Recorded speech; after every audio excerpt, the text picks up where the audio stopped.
Það var fjölmenni á bíladögum á Akureyri helgina sem bílaklúbbur Akureyrar hafði umsjón með rétt eins og undanfarin ár. Dagskráin hófst með ökuleikni á föstudag og svo var haldin græjukeppni og götuspyrna svo fátt eitt sé nefnt. Landsmenn fjölmenntu í bæinn og fylgdust með keppnum sem haldnar voru meðal annars á svæði bílaklúbbsins við Hlíðarfjallsveg en akstursíþróttasvæðið var tekið í notkun fyrir 2 árum síðan. Þar léku ökumenn lausum hala og spóluðu eins og þeir ættu lífið að leysa. Tilraun var gerð til heimsmets í burnout og keppt var í drift þar sem rúmlega 5.000 manns fylgdust með því sem fram fór. Bæinn keyrðu svo bílar af öllum stærðum og gerðum, sumir útbúnir meiri tækni en Norðlendingar eiga að venjast. Skipulögð dagskrá þykir hafa tekist vel, en hins vegar eru Akureyringar þó misánægðir með hvernig til tókst utan hennar. Lífleg umræða skapaðist hátíðina á samfélagsmiðlum þar sem bent var á hvað betur mætti fara. Óvenjumargar kvartanir bárust svo lögreglu vegna hávaða sem fylgdi spóli ökumanna auk þess sem ofsaakstur var tíður á götum bæjarins. Við kærum 7 fyrir spól. Það mjög erfitt að standa menn að verki, menn eru fljótir í burtu þegar lögreglan birtist. Þeir taka sig þá fyrir hendur að spóla einhvers staðar annars staðar. Þannig að þetta mjög erfitt verkefni að eiga við. En það rétt, jú, það var mikið kvartað, misjafnt eftir hverfum, á sumum götum meira en annars staðar. Nú veðrið var gott og það var kyrrt og það var hljóðbært. Ef til vill hefur það áhrif á það að fólk kvartar meira núna en undanfari sem ég hef tilfinningu fyrir að hafi verið, án sem ég hef tekið það sérstaklega saman. En mér sýnist að það sé meirum kvartanir í ár heldur en í fyrra til dæmis. Það var náttúrulega eins og venjulega talsverð ölvun í miðbænum vegna þess að fólk að skemmta sér þegar dagskrá bíladagi lýkur en það gengur og aukðist fullt af fólki í bænum af ýmsum ástæðum. Það eru 17. júní og það eru afmælisárgangar og það eru útskriftir og svo framvegis. En það gekk í raun og veru ágætlega fyrir sig því að það gerði mjög lítið sem kom til okkar kasta sem alvarlegt var. Lögreglunni tókst að halda í horfinu í miðbænum og það var mjög jákvætt. Nú var í fyrra komið upp fleiri hraðahindrunum í götum bæjarins, til dæmis með það í huga að draga úr hraðaksturstilfellum, en það hefur greinilega ekki haft erindi sem erfiði. Teljið þið að hægt vera að grípa til annarra ráða til þess að sporna við svona ofsaakstri hér í bænum hátíð sem þessa? Það getur vel verið að séu til einhverjar tæknilegar úrlausnir eins og hraðahindranir einhverju tagi. En það þarf að fjölga þeim verulega og setja það á mun fleiri staði en núna er. Hraðahindranir, jú, það er minnkar hraða meðan farið er yfir þar, en síðan er hægt að gefa í leið og komið yfir.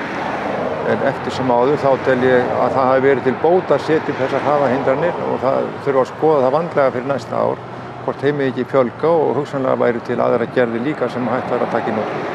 Skipulagning var eins og áður í höndum bílaklúbbs Akureyrar. Hvernig finnst ykkur hjá bílaklúbbi Akureyrar hafa tekist til í ár? Herru, það er bara að takast eiginlega enn betur en áður og þetta er bara frábært. Hefur einhverja tölu á því hvað voru margir sem að lögðu leið sína í bæinn sérstaklega til þess að líta alla þessa bíla augum og horfa á keppnir? Nei, ég get nú ekki svarað því upp á neina tölu en mörg þúsund eru það. Þið gerðu nú heimsmeistaratilraun fram hérna daginn veit ég, geturðu sagt mér aðeins meira hana, bara hvernig hún kom til? Heyrðu, þetta var nú bara eitthvað svona okkur bara datt þetta í hug út frá þessu hefðbundna burnout sem við erum með og reyna að gera eitthvað nýtt því að nú voru bíladagar einu degi lengur heldur en venjulega og hérna þá kom þessi hugmynd, ég man ekki hvar hún fæddist en þetta var kannski pínu bjartsýni að metið var í Ástralíu sko. Það er dálítið stærri þjóð en Ísland en okkur næstuði tókst þetta. Það vantaði bara 6 bíla upp á. Árið 2012 þá setti bílaklúbburinn fyrst fram siðareglur. Hvernig hefur ykkur tekist að vekja athygli fólks á þeim og fá fólk einmitt til að framfylgja þeim svona á hátíðinni? Við getum náttúrulega ekki ráði við gestin út allan bæ, sko. En það gengur mjög vel að þetta lið er að haga sér mjög vel, sko. Ekki lið fyrirgefðu heldur fólk. Hvernig fannst þér samstarfið mitt á milli bílaklúbbsins og lögreglunar og annarra sem að komu að hátíðinni? Það er í rauninni mjög gott samstarf úr því og já, virkilega gott. En það er náttúrulega með lögregluna, það vantar eflaust fjárveitingar í það til þess að geta fjölgað verulega í því liði til að hafa alveg full kontról á þessu en við spilum úr þessu saman eins vel og mögulegt og ég held að það hafi tekist bara mjög vel. Verslunarmenn eru hæst ánægðir með helgina en það var töluverður mannfjöldi sem lagði leið sína í bæinn og hafði verslunarfólk því nógu að snúast. Bíladagar skipta bara heilmiklu máli fyrir Verslun Akureyri og allar þessar hátíðir sem eru hérna raunar hverja einustu helgi yfir sumari. Þetta skilar alltaf í kassan fyrir veitingamenn og verslunareigendur og alltaf klárlega hjálpar okkur að halda upp góðum og öflugum rekstri í bænum líka yfir daufumánans eftir október og nóvember þegar ekkert er að gera en allir vilja jú komast og geta fengið service. Þið voru líka með miðnæturopnun á föstudaginn. Hvernig gekk það? Þetta er í fyrst skipti sem þetta er gert og gekk vonum framar. Það var mjög mikið fólk í bænum og fólk var í gírnum eins og við köllum það. Fólk var að versla þannig að það var mikil velta og ég held að þetta sé komið til að vera. En hvað fannst bæjarbúum sjálfum og aðkomufólki bílaskemmtunina? Mér finnst það svona bara allt í lagi hátíð. Það reyndar oft svolítið kliður með bílunum sem fylgir dögunum en annars þetta bara snertir mig lítið. Ég er allan afskaplega kát með að þeir skuli vera búnir. Ég var lítið orðið vör við það. Eina sem ég sá til þeirra var í gærkvöldi, ég var að labba heim. Að ég gisti þannig upp á Rangárvöllum að þá sagði þeir voru spólandi upp og niður brekkuna en ég heyrði ekkert í þeim þegar ég var komin inn. Ég er svona ekkert mikið að segja nema frekar svona kannski pirrandi þetta spól og læti hér á götunum. Skrítið að hafa þetta hér á sömu helgina og það er útskriftar hátíð í menntaskólanum. Frábærir. Fylgdustu? Einstakt framtak. Fylgdustu eitthvað með keppnum?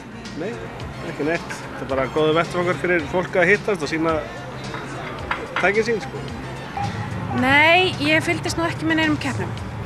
Nei, ekki neitt. Það var alveg bara að vinna. Varstu vafið mikinn hávaða helgina? Já, svona á kvöldin þá heyrir maður alltaf mikið læti. Þannig að það er svona helstu óþægindi við keppnina. Já, það er nú ekki laust við það að ég hef tekið eftir hávaðanum og bara spólinu og reyknum og svona umhverfismenguninni. Það er ekki mér að skapi. Já. Það bara fylgir. Kraftmikil tæki og fólk verður aðeins að fá að gefa í en þetta náttúrulega fór fyrst stundum yfir strikið, það verður að viðurkennast. Finnst þér að leggja ætti af þessa hátíð sem nú var haldin í 18. sinn og er í raun orðinn fastur liður í sumardagskránni hérna á Akureyri? Nei, alls ekki.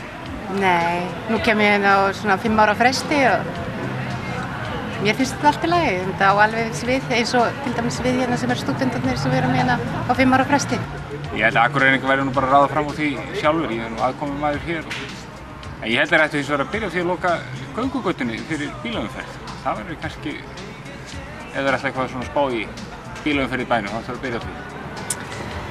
Ég er nú kannski ekki alveg, get ekki svarað því með já eða nei. Ég held að það sé bara vert að kannski endurskoða hvort það er einhvern veginn hægt að standa betur að þessu, bara með tilliti til þeirra sem að búa hérna fyrir. Þetta er álag fyrir bæinn að taka á móti þessum spyrnandi ökutækjum og þessum látum, þannig að það hlýtur að vera hægt að finna einhvern farsælan flöt á því. Ég held að vera afskaplega farsælt að hafa þetta spyrnusvæði opið hérna fyrir ofan bæinn. Ég held að það hafi verið skref í rétt átt, en það er alltaf mikilvægt að skoða hlutina og sjá hvað má betur fara.